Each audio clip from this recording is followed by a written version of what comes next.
So Sony just announced the brand new Xperia 1 Mark VI, and this phone is packed with some exciting new features such as a brand new telephoto lens that gives us real optical zoom up to 170mm. On top of that, it's also equipped with natural macro shooting, the latest and greatest AI features, fantastic image quality, extended battery life, and a ton more. Now, Sony says that this right here is the best smartphone camera on the market at the moment. So my friends, today I'm taking you guys with me here on a little journey to the countryside where we're trying to figure out how good is this camera actually in real life situations. Am I able to get some professional looking photos and videos using it? And are the new updates actually good or simply just gimmicks? Well, let's find out.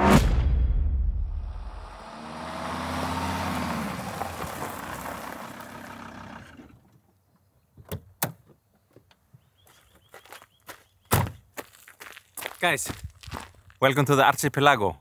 Yeah, I don't know how to pronounce that word.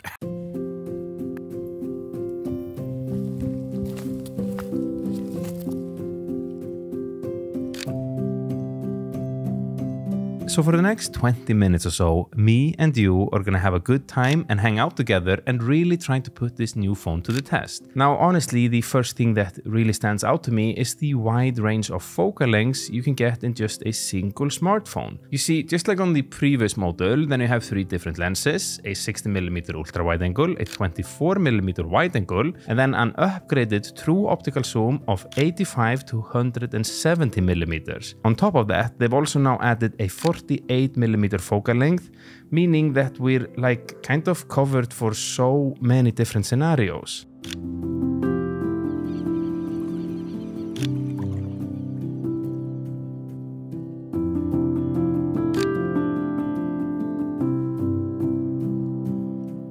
So the added focal length you get now is up to 170mm of optical zoom, which is pretty cool, especially on a smartphone. And just to demonstrate the amount of zoom that you get, then over there, pretty far away there, then we can see person or 2 persons. And this is with a 60mm, but as soon if we just take up the camera and have a the 170mm, then it would look something like this.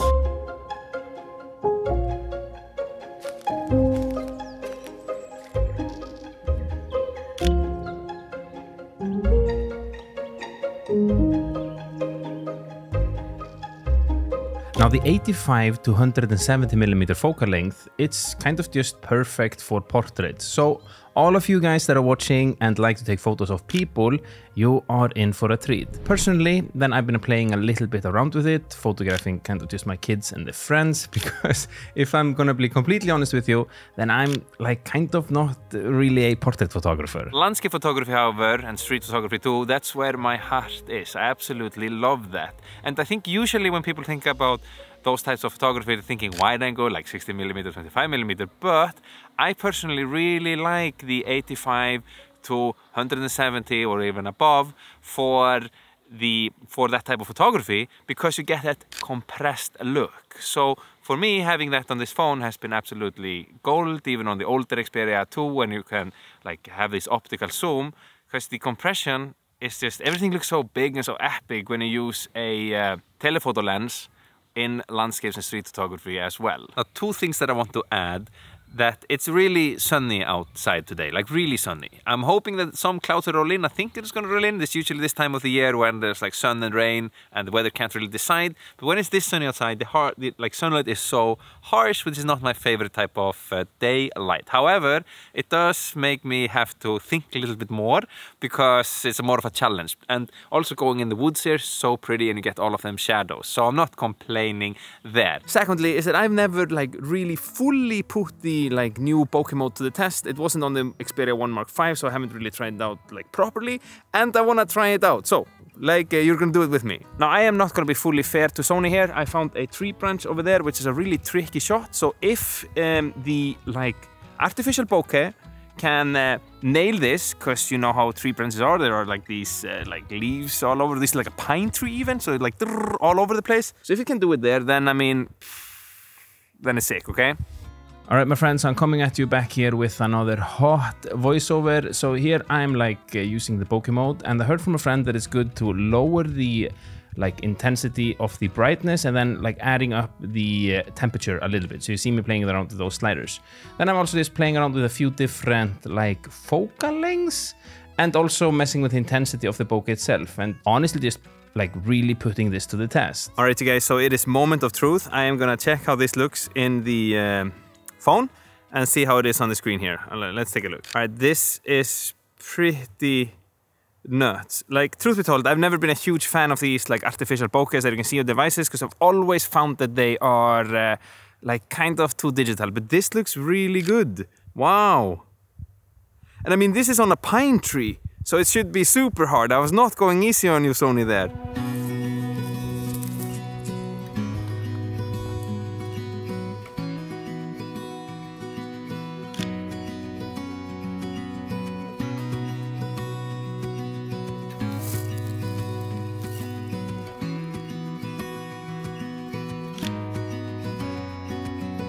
I've been using Xperia for quite so many years. My first Xperia was the Pro I, and then I had the Mark IV, Mark V, and now this Mark VI. And one thing that I'm noticing here is that they've actually made the app a lot simpler, or they've compressed all of the other apps. If you used Xperia before, they have this Cinematic Pro, Videography Pro, Photography Pro, and then they regular app. And now they put all of them apps into one. So it's honestly really simple to use. It's a lot cleaner in my opinion. I like this a ton. Now there is one thing that they are going to update in video mode. They are going to give us that to film a lot the Video Pro app again. So in the next update, as I understood, we will get that, and then we get total control. Plus, another cheeky little update I noticed is that now you can actually make the screen 50% brighter than previously. This is a really welcomed upgrade if you ask me, because when you're out in a sunny environment like now, then it's much easier to see what you're doing on the screen.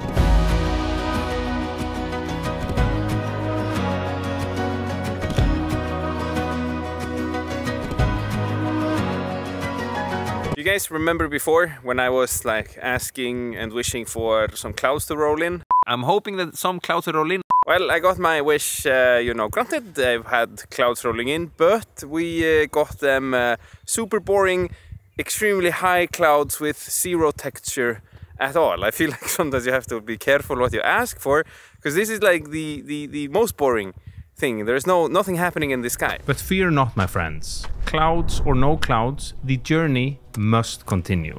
It doesn't matter if it's over the sea or through the thick Swedish forest, we will find the answers we came all this way looking for. Is this phone really worth it?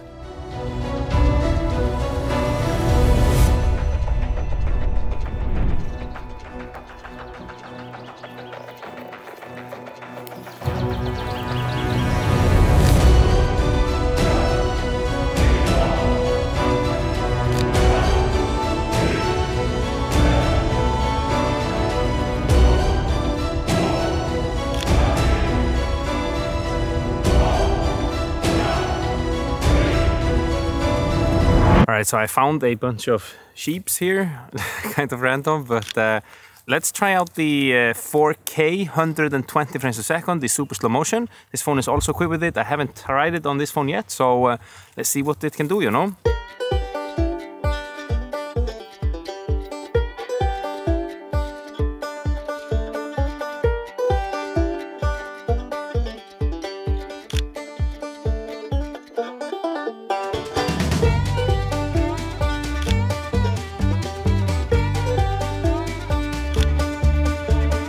Alright, so I'm reviewing the footage here on the phone. To my eyes, this looks pretty great, especially I was filming everything, or mostly everything, on the zoom lenses, because of both the sheeps were kind of far away and I want to get the compression. It just looks so epic. Put something in the foreground and move the device a little bit and you get this super dynamic moving shot. I like that a ton. And I mean, yeah, it looks good. Also, everything is in Cinetone. So it just looks nice straight off the camera. And one thing that I did notice is that they've added this slow-mo tab. So now you can just go in the slow-mo tab and it's gonna film slow motion for you in the camera. But if you want to get full control and slow it down in post-production, you can go in video and film in like 4K 120 frames per second. So the slow-mo tab is new. I can see that, that's nice, then you can just get it straight out. I like it. Yeah, it's not a bad addition.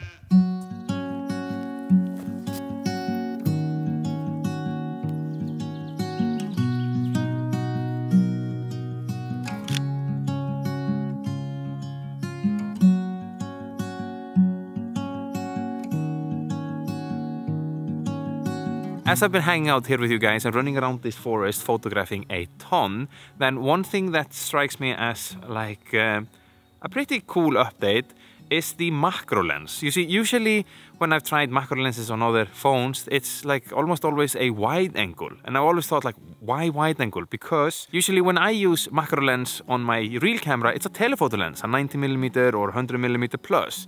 And on the Xperia now, the macro lens is a 120mm macro lens. You can like go up to 4 centimeters close to the subject. So it's like this close. It's really close, you know. And I think the magnification is like 2x. Now, important to note with macro photography with this phone is that we open up the app and then we go all the way to more and press telephoto macro. You have here, this is display of course, and what you can see is that this is manual focus. It's not hard at all. If you just press the peaking mode, you can take the peaking off and then you can see the focus peaking. The green things that you see here, this is where the focus is. And then you basically just slide it where you want it to be. And all of the macro photos I've tried out here is just handheld and is finding the focus.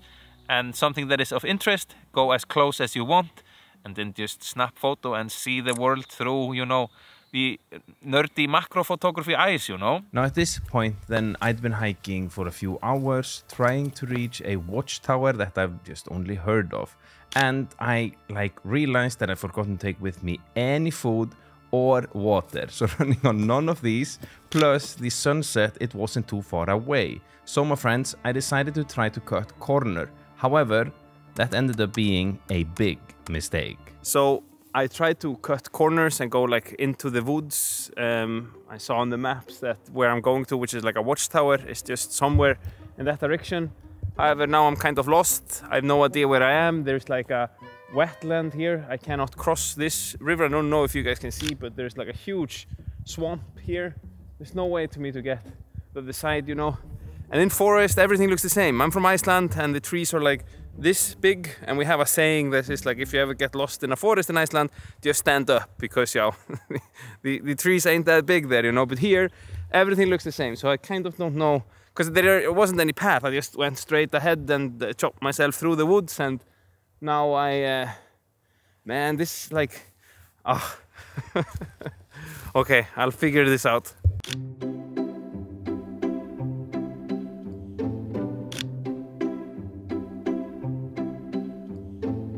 I mean, what is this place? I feel like somebody started to build like some sort of a structure or a bridge here over, and then they were like, nah, this is where dreams come to die, and they just stopped.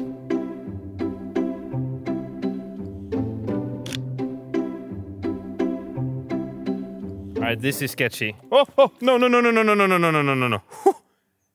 These are okay. All right, so I feel like I should just get out of here. I got some cool photos, I think, and yeah, I do not want to be here when it's like dark outside. This is, nah, I would not find my way back. Now at last I made it out of this mess and eventually found the tower that I've been looking for. That was of course celebrated with a bunch of selfies. One can never have too many of them selfies. I also ended up running up all of these stairs, enjoyed these magnificent views, and thanks to this zoom lens then I noticed that some of these are private islands with big villas on them. Guys, that's honestly just insane. So, you know, can't you like just smack the like button on this video so you're like helping out your favorite Icelandic photographer to maybe one day also get a, you know, big private villa on a private island. By the way, I just want to show you this real quickly, is that I always underexpose my photo, whether it is with my camera or with my smartphone. Then I just like to underexpose them ever so slightly, because it's much easier to retrieve the shadows than the highlights when you're editing in post-production. And I know how far I can push my devices, whether it's my camera or the phone. And thanks to like the image processor that the Xperia has, which is like X more T for mobile, it's a powerful image sensor than the dynamic range. it's quite good, especially if you consider that this is just like a small smartphone, then it's great. So you can definitely push the colors around a little bit and push the dynamic range and in the post-production, and that's why I underexposed it just slightly.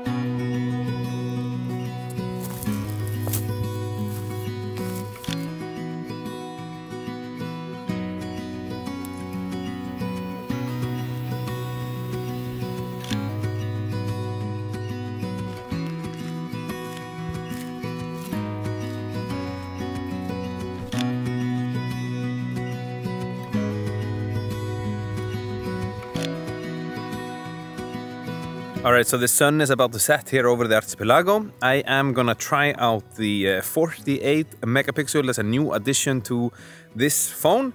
Never tried it before, so it's gonna be fun. Let's see if we can get any type of photos here, and yeah, then we're gonna barbecue and try out some like low light photos, and see what that's all about, okay?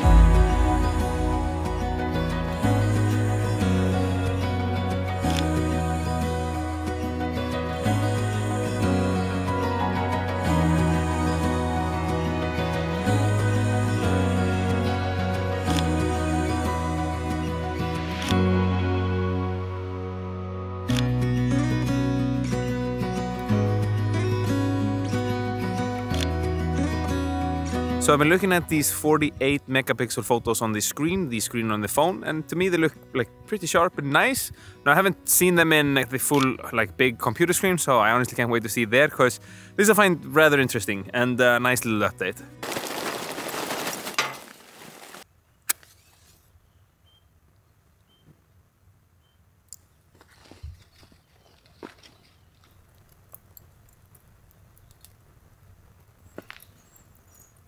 Now it is really dark in this direction, or just like dark in general. Let's see and try out the like how good is this phone in like low light environments, and this has to classify as like extremely low light, right? Okay, so I'm not kidding here. This is like I can barely see what I'm cooking, but this is what the photos are looking like, and this is handheld. If I put it on a tripod, it would be even better, but it's still like I can totally see. I mean, this is some crazy computer magic wizardry going on there. I don't know what I'm supposed. This is just nuts.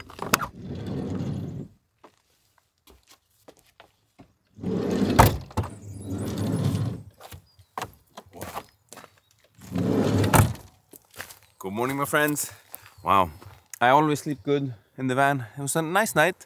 It is like 5 a.m. and we're gonna head out, take a few photos, try the phone a little bit more, and then I am gonna give you guys my like opinion of it and what I think after all of this usage now. So let's I think I have sleeping beard now, right?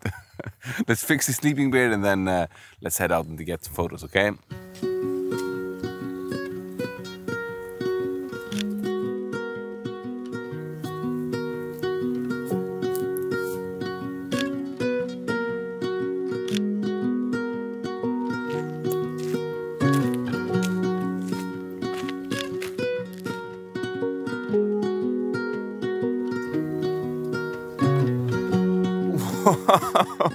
I don't know if you can see, but we have like this mist coming in through the sunrise here. Wow. Wow, things can get so pretty when you're out in nature.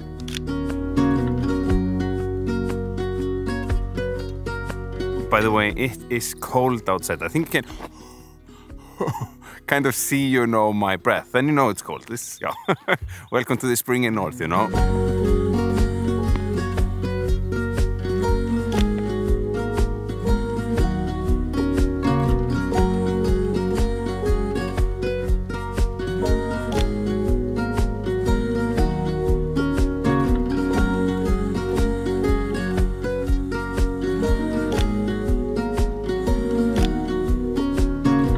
So one thing I haven't really touched on yet and haven't kind of had the chance to try out here, because I'm more or less just been alone photographing and filming more or less just static object, and that is the autofocus. However, I can comment on it because I tried it out a few days ago and it is nuts. So the Xperia 1 Mark 6 is equipped with the same autofocus as the newer Alpha cameras, which is like powered by AI, and not only has it like top of the line this real-time eye autofocus and real-time tracking, which you could find on the like Mark 5, but also now the phone can map out the entire subject and know where it is, and based on that it can keep that in frame.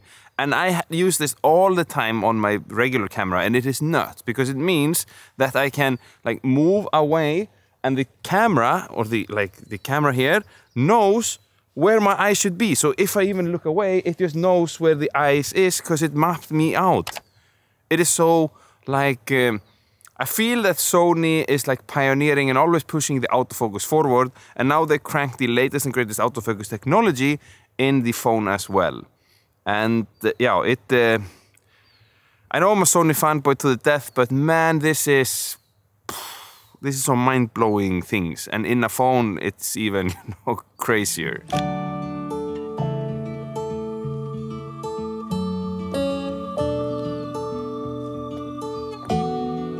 Alright, so the sun is fully up now. Now I'm running on no coffee, but luckily my car has a kitchen, so let's make yourself a little cup, and then I'm gonna tell you guys the the opinions and all you have to know if you should get this phone or if you should just not get it.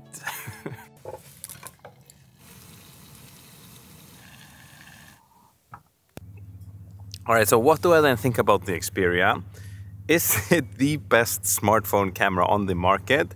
And like, do I recommend it? So what I've always liked about the Xperia phones from like the perspective of a photographer is not just that it kind of feels like a little camera and also the control we have, but the images themselves, they feel more like they're coming from a real camera.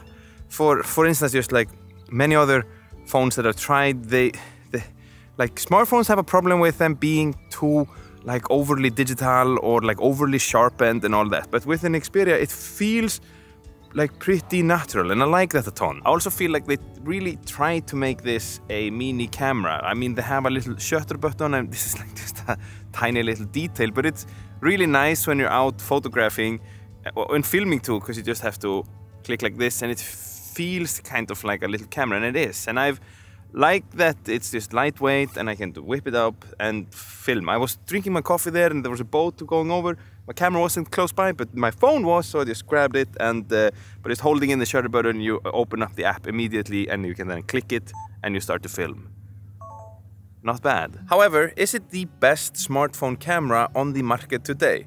Well, truthfully, then I haven't tried all brands, so it's really hard for me to comment on that. But what I can say is that this is an absolutely phenomenal little device. So if you're looking for a camera that can also make phone calls, then the Xperia 1 Mark 6 is definitely a camera that I do recommend, and a phone. It's sick. And yeah, before I forget, then 85% of all the plastic used to build this phone is recycled plastic, which is a part of Sony's Road to Zero, where they're working towards zero environmental footprint. That's pretty cool if you ask me. But what about cameras? I mean, what is the best first Sony camera to pick in 2024? Well, you need to watch this video next to find the answer to that question.